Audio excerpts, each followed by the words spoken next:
So welcome to the deeper stuff.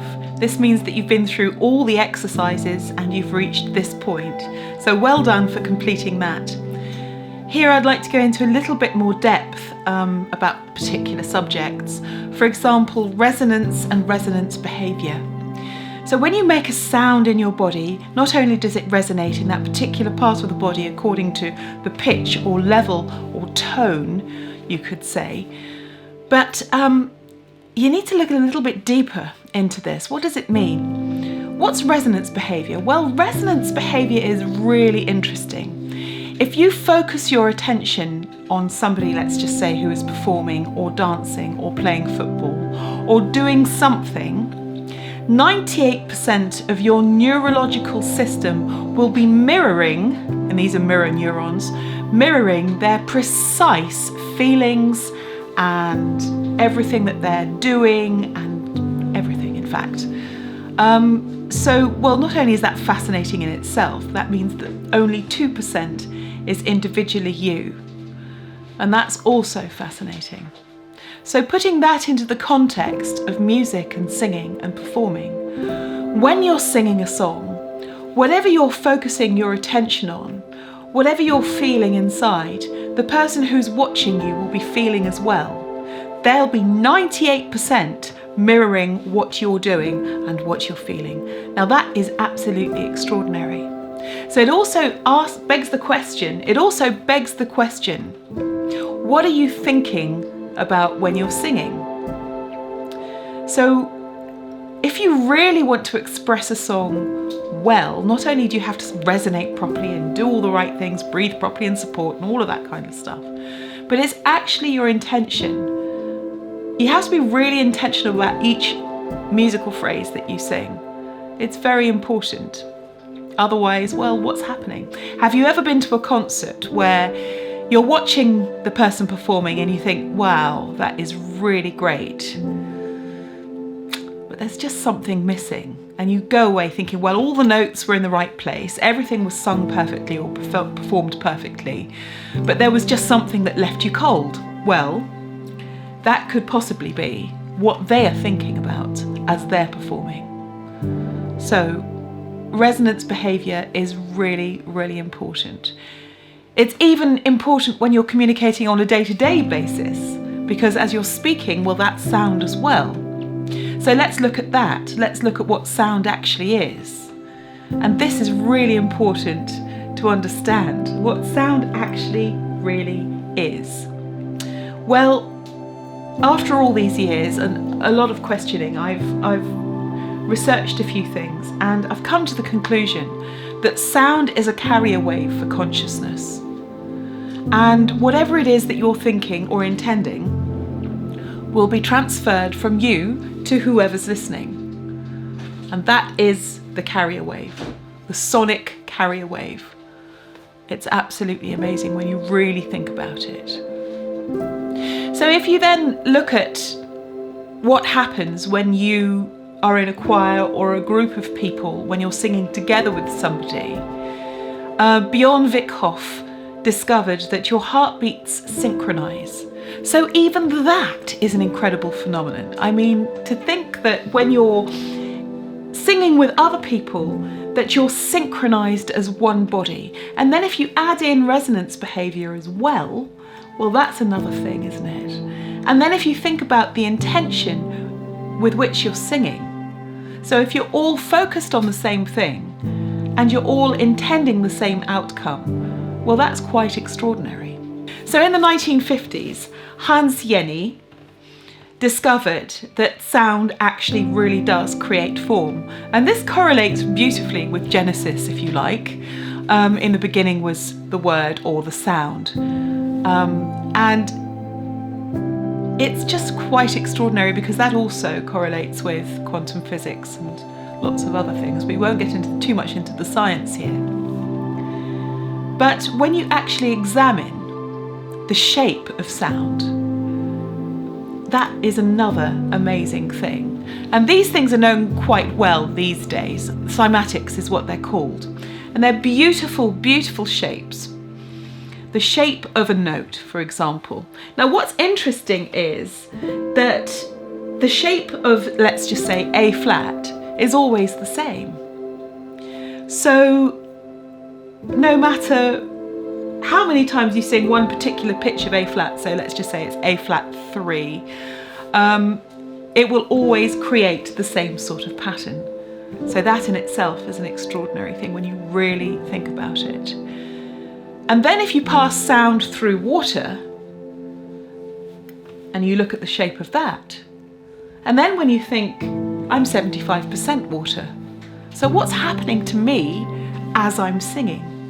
That's another extraordinary thing for you to question. I won't go too much further because it's a long, big subject, and I get very, very animated and very excited about it, but I just want to put it in context, which is that with resonance behaviour and understanding the intention with which you're singing and emotionally being able to control what's happening as you're emoting the sound, well, you know, that's a pretty amazing thing. If you can do all of those things consciously, then you've taken a deeper step into understanding what the voice is all about and what music is all about. So you could say that sound or music or singing is the carrier wave for consciousness or intention or both, or a lot more things that we couldn't possibly even put into words at this point in our development. So over the years, I decided that I would look a little bit more closely at the anatomy of the body and the vocal cords and so on and so forth. I looked at it and I thought, goodness me, this really actually looks like the lower part of the body.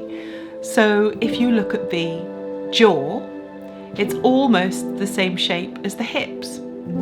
And if you look at the glottis and the vocal cords, it's rather like the internal organs. So that was another thing. It was just like, oh my goodness, yes, of course, what's here is mirrored here. And then I looked at the intestine and I thought, well, actually, that looks like a brain. And it's almost like below the heart, everything is reflected. And we create with our mouths, with what we say.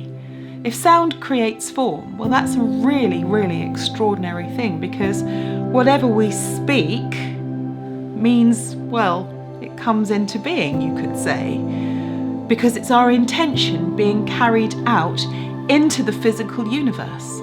So whatever we sing, it's the same thing, only it's a little bit more potent, you could say, because the effect of sound on our atomic body, on our neurological system, is quite extraordinary. And that takes me back to the Masaru Emoto experiments, the water experiments. You can look those up yourself.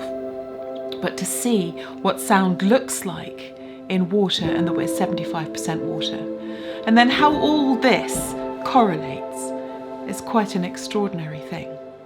So if you think about it, everything is vibrating. Everything is, in a sense, frequency. So therefore, at some level, there must be some kind of sound that goes along with that. So in 1998, there were 2 Russian scientists who caught on to this idea. And they did some experiments, which I won't go into here. You can look it up if you're really interested. They did some experiments to see if sound or language could change the DNA. And cutting a very long and scientific story short, I'm just a lay person, it turns out that it can. Well, as far as I'm concerned, of course it can, because if sound is a carrier wave for intention and consciousness, then it must have an effect. So every word we speak, as I said, every word we speak and every word we sing, every sound we utter has some kind of effect both internally and externally in this universe. I think that's absolutely incredible. So it's really important, once again, I can't emphasize this enough, to make sure that what comes out of our mouths is what we really mean. So when we're singing, what are we singing? What words are we singing? What songs are we choosing? What are we choosing to put out into the environment, and what's the intention behind it? And that will come out in the voice. Now, another amazing and extraordinary thing that has been discovered is that not only can sound change the DNA, but also that it has an effect over things like opening the dopamine pathway and disease, like cancer. So when I was 17, I got really, really enthused about sound and the realization that everything has some kind of frequency or note. And I realized that disease must have that. And if we could only just discover what that frequency was, then we could find the antithesis to that and then heal ourselves.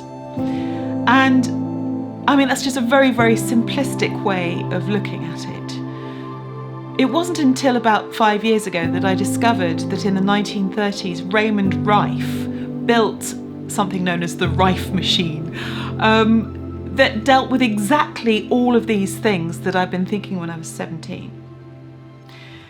And that's another thing you can look up yourselves. So to go deeper into sound, to go deeper into what's happening when we sing and what we're emoting and what we're giving to other people when we're performing, I think it's really incredible if you can just start to think about it, and it will open up a whole new world of experiences and make you much more conscious as a performer and conscious as somebody who is transmitting, in a sense, intention from you to the environment. And not only that, from you, from your heart to another person's heart. Because it's the heartbeat that synchronizes when you sing together. So let's put that into the context of resonance behavior, changing the DNA, that language can have an effect over you and your environment, and that your voice, if it's resonating properly, can change things internally, physically, mentally, neurologically, and goodness knows what else. Well, think about it. It's a very, very deep experience, and this is just the beginning. So there are lots and lots of benefits to singing. It lowers blood pressure, it helps with stress, it makes you less stressed, in other words. It builds up a sense of community if you're singing with other people, and of course with resonance behaviour, good communication, hopefully anyway. And there are other health benefits as well, but I'll let you discover them yourself. I think what's really wonderful is that this research is continuous, and we keep discovering more and more things that we didn't know before about what happens when you sing musically, what happens to the atmosphere, and so on and so forth. And it's very exciting. I find it very interesting that this little rudder here steers a great big ship, and where it's situated, the vocal cords, for example, are very near to the vagus nerve, and also the tongue and the resonance of the higher notes, say for example, are close to the pituitary gland and the pineal gland. But that's a whole new area of research which is going to take a little bit more time to explain more clearly. So in the next video, or the update, then I will go into that in more detail. And I think I'm very excited about it, actually, I have to say. I'm really excited. So I'd just like to say thank you to all my students, and thank you to Luke Strata, who has produced this video. Thank you so much.